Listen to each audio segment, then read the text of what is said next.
Thank you. Can everyone hear me all right, even in the back?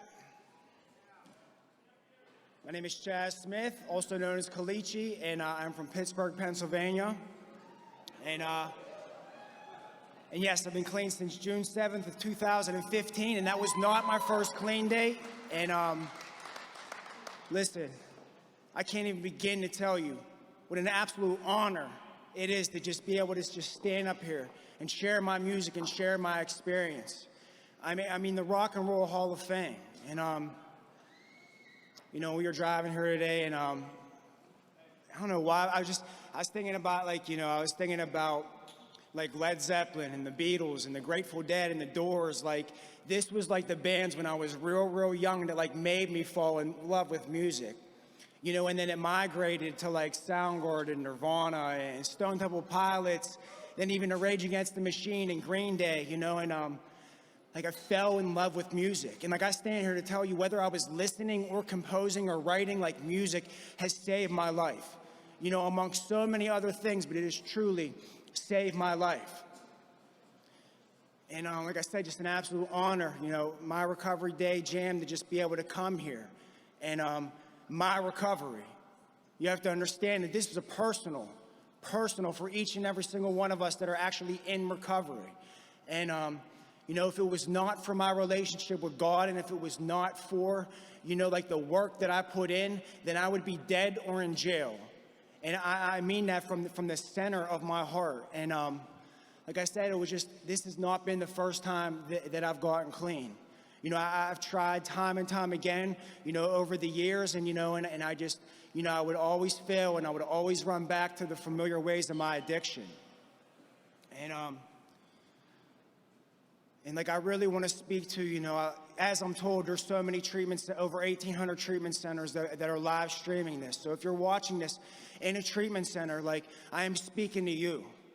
You know, to the heroin addict that, like, you know, can't stop shaking and throwing up bowel and hasn't slept in days and, like, refuses to eat. Like, I am talking to you. To the alcoholic that is having seizures that, like, just doesn't know what to do. Like, I'm talking to you because I am you and you are me.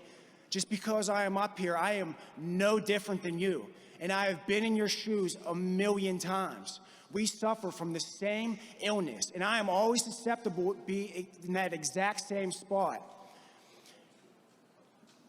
And I'm telling you, I would start over time and time again.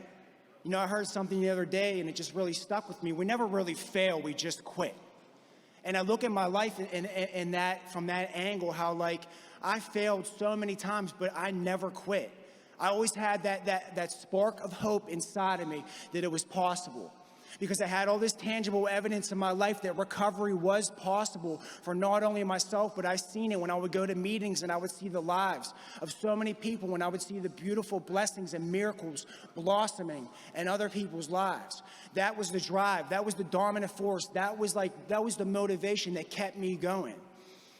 And it isn't. It's just such a beautiful thing. And like today, like life is beyond like just incredible, and I can't even begin to tell you like how much my life has changed simply by staying in position, having this relationship with God. I mean, all the stuff that was said tonight, you know, going back to the people, you know, talking about like just being in treatment, like I would always leave treatment and I would always try to do things on my own, and it would be that self-will run riot, and I would just always fall on my face.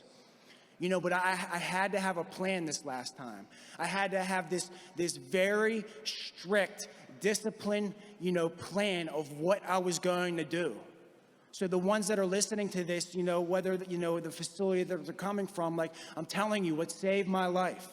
And I can only speak from my experience, but what saved my life was coming out and doing a 90 and 90, finding a fellowship where I felt comfortable, that I could truly call home. That I never felt awkward. I mean, regardless of how I felt in the beginning, I just pushed myself. And I got a sponsor, and I read literature, and I started this relationship with a higher power that I didn't even believe in the beginning, but I just acted as if I did until the day that I believed. And these were the things that saved my life. They're the things that still save my life today. Because I had to understand that addiction ran much deeper than the drugs I used. When I got clean and was abstinent from drugs and alcohol, I was still left with this huge spiritual void inside of me. I was still left with this emptiness. My recovery, right? My recovery is about my ideas, my attitudes, my behaviors, my thinking patterns, my self-doubt, my self-hatred, my depression, my anxiety. And if I'm not doing anything to combat that, then I will almost for sure run back to the thing that always gave me that feeling of that, numbing myself with drugs and like trying to cover up the pain. And it is just today is so much different. Like I live this life today. Like living right, like on a day-to-day basis is beyond essential to me. I try to be a leading, positive, role model for everyone in my life, whether it's online or whether it's the people in my city.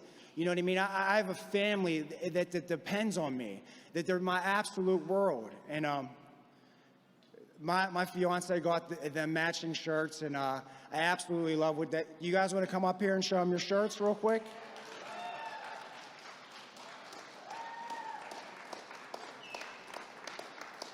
My beautiful children. And like I said, my children, won't keep me clean, but so many days they've given me the strength and motivation that I needed.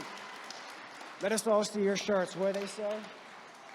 Daughter of Colicchie, stepson of Colicchie. Now do a 180. My daddy is getting married. My mom is marrying Colicchie. Do either of you guys want to say anything? Okay.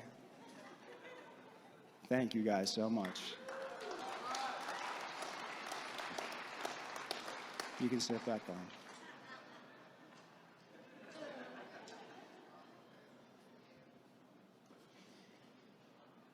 Listen, even being in a position to be able to care for, I didn't care about nobody. I mean, nobody. I only cared about drugs. I didn't care about the bridges I burned, the relationships that I tarnished.